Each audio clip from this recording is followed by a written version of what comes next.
Good morning, my pirate gardeners. Welcome to calendar week 24, and let us rejoice, for it is summer, at least. That is what they said on the wireless. So this is June, the month of the longest day and the meteorological start of summer. I am not convinced. We have not quite been defeated by the rain. Indeed, the potatoes don't seem to mind it at all, nor do the slugs. See editions passing. But we have not had a day without rain this week, and the garden needs us. The potager is more or less doing okay, but it's going to need some sunshine beating down on it soon. The worst affected is the vineyard. It's been completely overtaken by weeds and has necessitated a bit of a rethink. As soon as it dries out a little, I'm going to get up there and see how far I can get with a whole day of manual weeding. A new idea for the vineyard. I really do not see a path to the vineyard being both productive and less labour-intensive going about it the way that I am. The problem is that the soil is almost non-existent, and that which there is chock full of perennial weed roots and annual weed seeds. I've definitely refined my thinking and realised that the preparation must start in the autumn, with sowing whatever stands a chance of out-competing the pernicious plants which would really like to be there, but also to be ploughable in the spring. And realisation number two, and at times like this, it is that I realise that maybe having some large-scale growing experience or teaching before I ran headlong into this with the naivety of an optimistic fool might not have been a terrible idea. Once again, I am reminded that this is not a big allotment. Number two is that there is a massive difference in ploughing and chopping. Rotavating is for the breaking up of ploughed ground. Ploughing kills weeds. I put Mr. Rotavator, the choppy chop, to work way earlier in the year than I have done previously this year, as per the learnings of last year. And this was wrong. First, plough, then rotivate. That's for next year, though. This year, just about all the seeds that I have sown have been outclassed by the weeds, as is normal and natural. They will do something, and I am going to get up there and weed for about a week, well, half a week, that is, every afternoon. But also I'm going to start off soya plants in modules. I expect it's a bit on the late side, but even if we don't get beans, we will have greens, and that is good for pigs and hopefully good for the vineyard.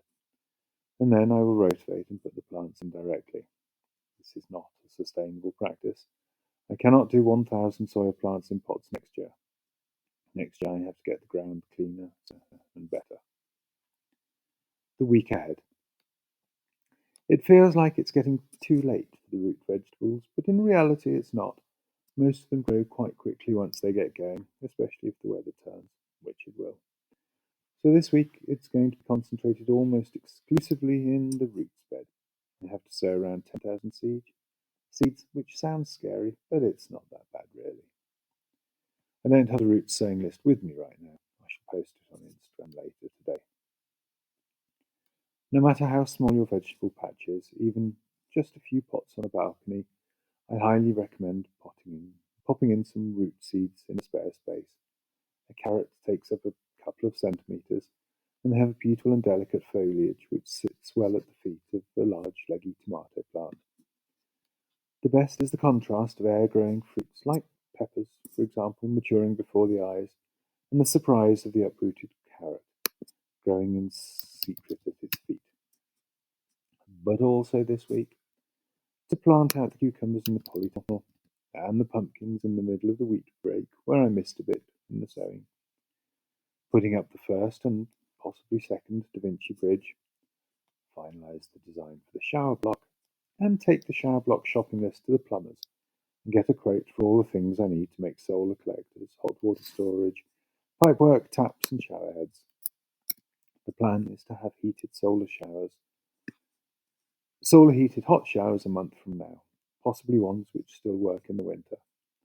I am committed to having them working way before the collapse laboratory starts. It would probably be a good idea to get your ticket now, before rush. Pirate gardening tip of the week. Pirate gardening is mostly old man gardening. It was old man gardening when I started with my first vegetable plot 30 years ago as a young man. So mostly it's just old ways of doing things. Trenching for celery. Celery, Stangensellerie as opposed to Knollensellerie, has the opposite colour-taste relationship to asparagus. That is, if you keep it away from the light and make sure it stays white, it tastes better.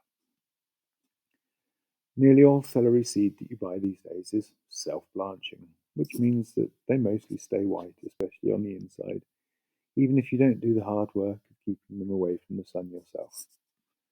But as you might expect, gentle reader, the older varieties are better. And even the newer sorts will be more blanched, less stringy, better tasting, if you keep them away from the sun yourself. So we dig a trench about 20 centimetres deep, and we plant the celery at the bottom of it.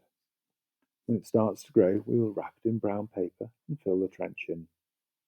They'll grow quite quickly now, and when they're at their full height of 40 to 50 centimetres, the brown paper tops poking out of what will by then be a ridge of earth looks quite spectacular, very old-fashioned and quaint, and makes for the perfect celery to enjoy for soups, snacks, and braised with roast potatoes. And with that, my friends, I shall go and see what sort of a state the ground is in. I seriously doubt there will be much sowing today, but there are weeds to be fed to pigs before then. I hope you have an excellent week, that the weather is kind to you, and that you are taking care of each other. Your loving Pirate Ben. XO.